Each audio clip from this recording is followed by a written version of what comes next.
Hey, Scott Horton here to tell you about this great new book by Michael Swanson, The War State. In The War State, Swanson examines how Presidents Truman, Eisenhower, and Kennedy both expanded and fought to limit the rise of the new national security state after World War II. If this nation is ever to live up to its creed of liberty and prosperity for everyone, we are going to have to abolish the empire.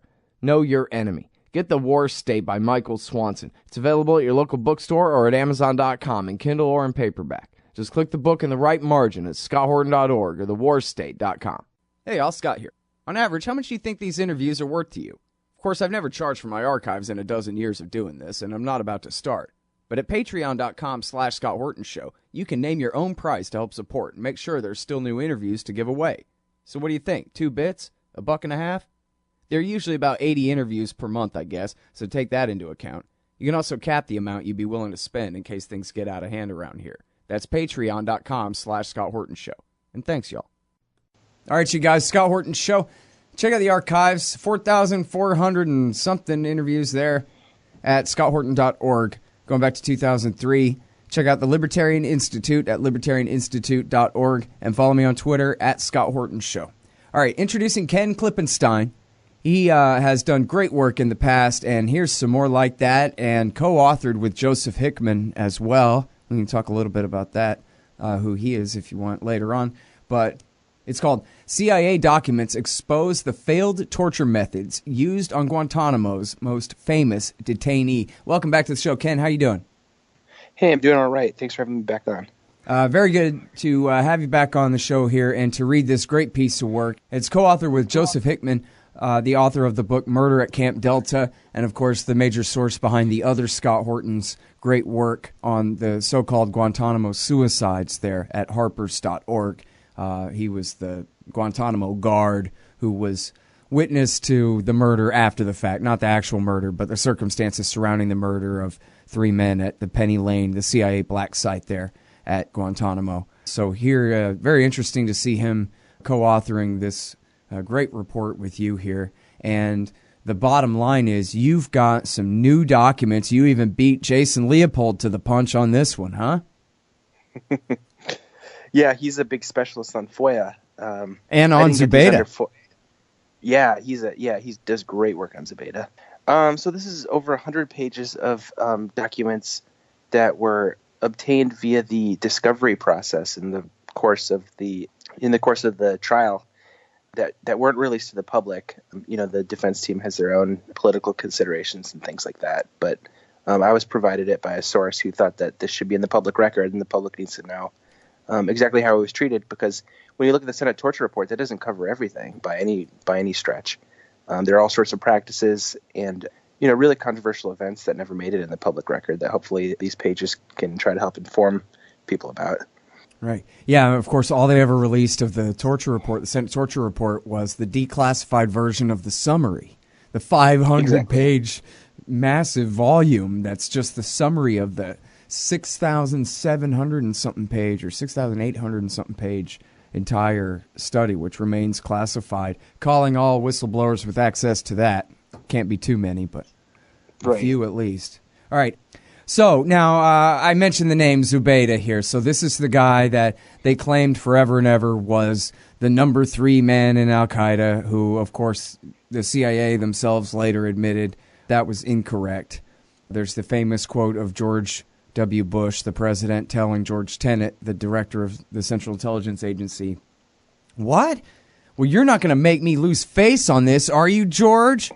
Because Bush had used Zubaydah as his example over and over and over again why torture was necessary. We got this guy Zubaydah. We had to torture him, but don't call it torture. We never tortured him. But when you're defending us for torturing people, this is our example of why it was so necessary. People maybe forget that then, but this was the poster boy, Zubaydah. They had to. So, in fact, on the show we just talked again with John Kiriakou the other day, who was the FBI agent who was originally interrogating Zubaydah and was getting all kinds of stuff. Apparently everything. And I guess that's my first question for you here. The way you guys write it here makes it sound like they really never learned any single fact from this guy that he hadn't already told the FBI through all of the years that they held him. As you report here, 4 years he was held at CIA black sites undergoing I don't know what through that whole period of time. That's why you're here. But That was, before he ever landed at Guantanamo Bay. They had him for 4 years. But did they ever actually learn anything, or are there any substantial claims that came from him during the time that they had him? And maybe you want to parse between which claims were true and which claims were false? Not that we can tell from the public record. Obviously, when you're under torture, as any serious psychologist will tell you, you'll say anything to make the pain stop. And so he agreed to things that probably didn't happen.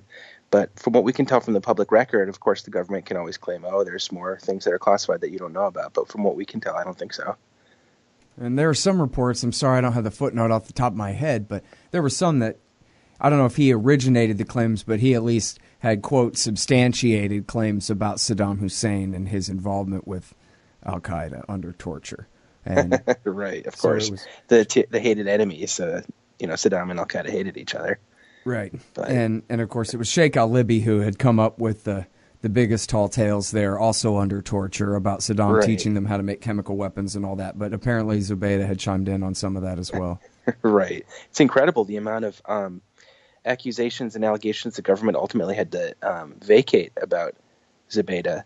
I mean, I don't think Zubaydah was totally innocent. I think he probably, had sympathies with al-Qaeda and probably provided some form of support or maybe material support for them. But this falls far short of what the government initially claimed. That he was number 3, that he was some sort of mastermind. He was in touch with bin Laden, and they ultimately had to drop all of those. And really the strategy has been to try to downplay this as much as possible because that's, I think, a devastating indictment of the government's handling of the war on terror. Mm-hmm. Yeah, I mean, I think the way they characterize him mostly now is that he was sort of a travel agent who would arrange for people's families to come visit and this kind of thing, that he was far from an operative, although he did have access to people who were real members of al-Qaeda. He never was. That's the way they say it. So, and that's when they're finally conceding it under cross-examination by whatever Senate investigators or whoever, I guess. That's their narrative now against interest. So it's the most plausible, I guess. Right. It was kind of a comical progression where they first of all claimed, oh, he's the big head honcho, and then sort of over time it moved. Well, maybe he was a mid-level guy. Well, I'm not sure he was mid-level, but he was definitely in there. And now it's, it's just the allegations have evolved so much, it really destroys the government's credibility, I think, in this case anyways. Yep.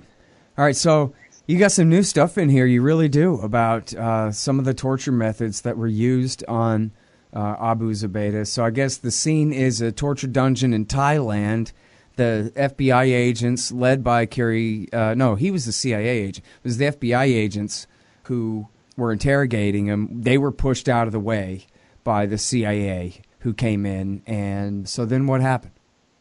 Well, I mean, they used a lot of practices that I quote in the piece someone from the Naval Criminal Investigative Service who himself is an expert on interrogation for the military. And he characterizes a lot of these practices as torture. Bear in mind, this was a, high-level government official himself who's an expert on these things. And what was interesting is that in the general media portrayal, what's described as torture is just the waterboarding. But there are many practices short of that by any reasonable person would be considered torture. For example, being put in a very small confinement cell. And bear in mind that Mitchell, the CIA psychologist who was sort of orchestrating all these things, he made it very explicit in the documents that the goal of this is to break him psychologically. And the kind of research and ideology behind this, I think, is pretty spurious that it would work. But that was the idea, to try to crush him mentally. Mm-hmm. So that and that's important, right? That this didn't come from any interrogation science, right? This was the method was how to break a dog so that it's so confused. It doesn't know when the shock is coming. It basically just gives up on life or whatever. Let's see if we can get a human into that state. But then it was just the presumption was that then that'll make them useful in some way, which I guess if what you really want is accusations about Saddam Hussein, maybe so. But I mean, certainly like anybody who ever saw a Sam Jackson movie knows that the way you negotiate is you pretend to be the guy's friend, right? That's what the FBI was doing at first. Here's some ice chips. Here's some promises that will take care of your family, etc. Exactly, and that's where you find most of the information, most of the credible information that you get coming from that. And any serious interrogator, just like the NCIS official I mentioned before, will tell you that that's how you do it. Really, Mitchell, he started a private firm that he made millions of dollars off of these, I think, snake oil claims that he would be able to find the interrogation practices that would amount to a truth serum to extract all these juicy details and critical information for the government. Government was all too happy to try to do that, and Mitchell did pretty well for himself off of that. Who knows if he believes it or not, but he made a killing off of it, that's for sure. Yeah. Well, it's amazing, the scene that you describe from the documents here in your article. Again, it's at alternate.org. You talk about how when he's in solitary confinement, that part of making, and we saw traces of this with the treatment even of Jose Padilla here in the United States, held in CIA custody, I guess it was military custody in a naval brig, but the CIA had access to him anyway, and it was under all their protocols apparently, and so there's some pictures of the blackout goggles and the gunshot ear protectors that were used to keep him in total isolation. Even when he was being taken to the dentist, they're leading him by a chain attached to his straitjacket or whatever, rather than even having their hand on his shoulder. Right. To even have that much human contact. And in here, you talk about, well, go ahead and describe about what they did with the medical professionals to basically prevent their humanity from coming across to Zubaydah in any way. It's pretty chilling because this is these are practices that I don't think we've really seen. I mean, interrogation, or let's call it what it is, torture. It's something that it's a sort of technical practice. It's not something you just go in there and slap a guy around. This is something that's been developed over centuries and centuries, and really the breakthroughs, if you want to grimly call it that took place within the CIA now, informed by sometimes the research, was that physical pain isn't necessarily the best way to mess someone up psychologically. The best way to do that is, we're a social species. The best way to do that is via total isolation from other people, and that's really, I think, the most cruel aspect of the practice is all of the, crazy physical things. Like, I mean, they did slap him around and things like that. Let's not beat around the bush about that. But the main thrust of the practice was to cut him off from all contact, such that he would just go nuts. And the moment he saw someone, he would just spill it all. And it didn't have that effect, at least with respect to him spilling any sort of facts, but it certainly, I find it hard to believe that it didn't break him psychologically, because what they did was they, like you described, they wore goggles, they wore suits, not just suits, they had to wear black suits. They wanted to try to keep any light out. They weren't to speak to him. They were supposed to gesture and things, basically just cut him off from any sort of human contact, not even sitting down and having conversation, but like any even visual contact.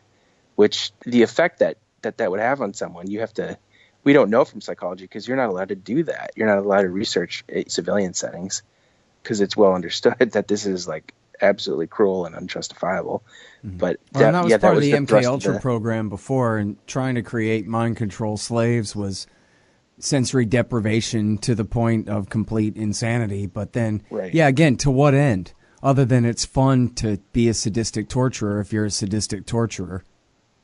Right. Or, I guess, again, if you need some lies. But then, see, that part never made that much sense to me, because they could just make up whatever lies they want. And, in fact, they could just smash the guy in the finger with a hammer a couple of times and say, tell me about Saddam, and he's going to tell you. So why go to these lengths?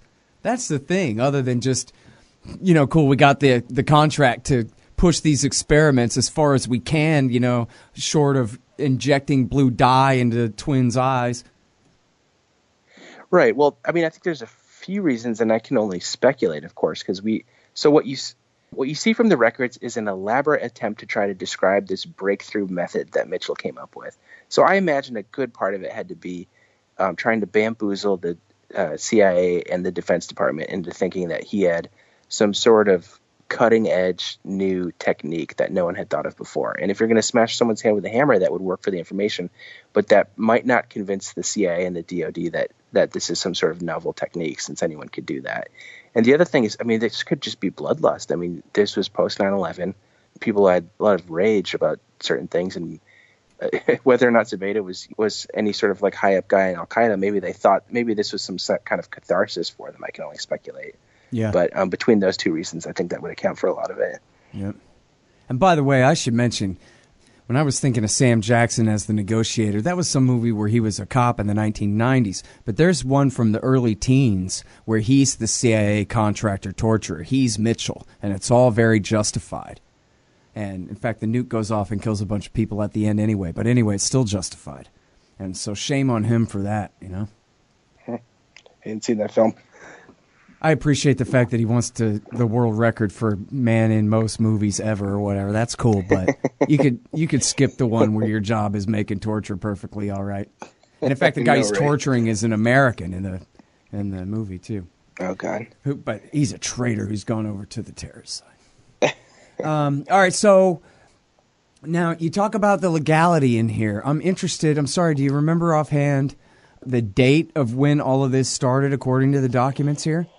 I can't recall the date, but when I was doing this story with Joseph Hickman, who himself was a Guantanamo guard turned whistleblower, he emphasized to me the significance that he says no one looks at the dates in the press. When the press covers these things, they don't look at the dates, and we need to focus on that.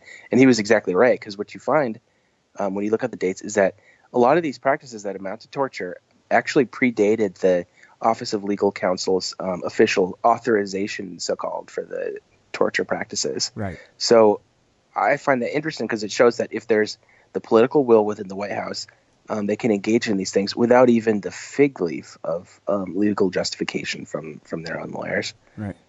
And also it goes to highlight the sweet deal that Barack Obama gave all these guys that we're just not going to do anything about this, even though the fig leaf of that legal counsel memo that you talk about wasn't even operative.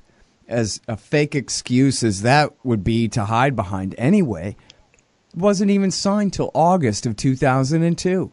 Any of these crimes that took place before then are fully prosecutable without even that excuse that, well, geez, Your Honor, they were told it was okay. Exactly. And that's, to say nothing of prosecuting them from authorizing something that itself was illegal. I mean, you can't authorize torture because torture is illegal. Right. That was why they worked so hard to say anything short of the pain equivalent to organ failure isn't torture. Which, right. Of course, and what's astonishing wasn't about these true, documents, and here they crossed that threshold plenty of times, right? So right. You look at the documents, and what they show you is that there were plans for cremating his body, so there would be no remains, presumably to hide evidence, in the event that he died. And so, if they were so sure that it was safe, why are they drafting plans for what should happen in the event of his death during the interrogation practices? That's right in the documents too. Yep. Yeah, they say, I quote that in my book. Soon on your virtual shelf at Amazon.com is the quote from the memo where they say, yeah, basically, more or less, even if you kill him, it's all right because we know that you were trying to prevent greater harm. Yeah. And that's right in the memo, even if they die of your abuse here. Yeah. So, well, there you go. Well, there's the Republicans for you. All right, now, here's something that I've always wondered about that I think you answered, Ken, in your piece, which is that whatever happened to Abu Zubaydah's eyeball? He seemed to be missing one. The government can't seem to get its story straight on that. As far as we can tell, if I recall correctly, he had one when he was first arrested, and now he doesn't have one anymore. And obviously he's been under custody since. I should ask Kiriako about that. I'm trying to remember, because, I'm not saying this is true, but I think I may remember that it was claimed that he had lost it in the original firefight when they captured him, that he was wounded, shot twice, and maybe had lost his eye then, but I don't know if that's true. In fact, that kind of doesn't sound true, does it? Yeah, I think that's what they had claimed too, but obviously there's a lot of disagreement about that. Yeah. Huh. Okay, well, so that's, if I can remember it, that's something to ask Kiriako, I'm sure. In fact, yeah, John would certainly know that. Yeah, I'm sure he'd be happy to answer you or me if we asked him to. So, all right. I didn't have the chance to go through the actual PDF file myself, but it's all here. Quite a bit of it. The article is at alternet.org. CIA documents expose the failed torture methods used on Guantanamo's most famous detainee, and that's Abu Zubaydah, of course, being referred to there, the supposed number 3 guy in Al-Qaeda who never was. It's by Ken Klippenstein and Joseph Hickman. Again, alternate.org, and you can find it in the More Viewpoints page there at antiwar.com as well. We got the link to it. And at the bottom, they have embedded the PDF file of all these documents. So one of these moments, I'm going to get a chance to go through there. Was there anything else I missed that you wanted to highlight here, Ken? I suppose the title was a bit of a misnomer. It said it was failed. It worked pretty well for Mitchell. He made a lot of money off of it and seems to have gotten off scot-free. So yeah, worked pretty well for Dick Cheney. He got a bunch of orange alerts to scare everybody's mom into supporting the war with Iraq. Got reelected, right? Exactly. Yep. All right. Well, thanks again. I really appreciate it, Ken. Oh, of course. Thanks so much for having me on again. All right, you guys. That is Ken Klippenstein. He is at alternate.org. Here he is with Joseph Hickman again. CIA documents expose the successful torture methods used on Guantanamo's most famous detainee there. Yeah, okay. I'm Scott Horton. Check out the archives at scotthorton.org. 4,000 and something interviews for you there. And check out libertarianinstitute.org/Scott Horton Show. Help support our endeavor there at the Libertarian Institute. Guys, would you? Dig deep. Help support libertarianinstitute.org/support. Got costs, man. And follow me on Twitter, at Scott Horton Show. Thanks. Hey, y'all, Scott here. First, I want to take a second to thank all the show's listeners, sponsors, and supporters for helping make the show what it is. I literally couldn't do it without you. And now I want to tell you about the newest way to help support the show. Whenever you shop at Amazon.com, stop by ScottHorton.org first, and just click the Amazon logo on the right side of the page. That way, the show will get a kickback from Amazon's end of the sale. It won't cost you an extra cent. And it's not just books. Amazon.com sells just about everything in the world, except cars, I think. So whatever you need, they've got it. Just click the Amazon logo on the right side of the page at ScottHorton.org, or go to ScottHorton.org/Amazon.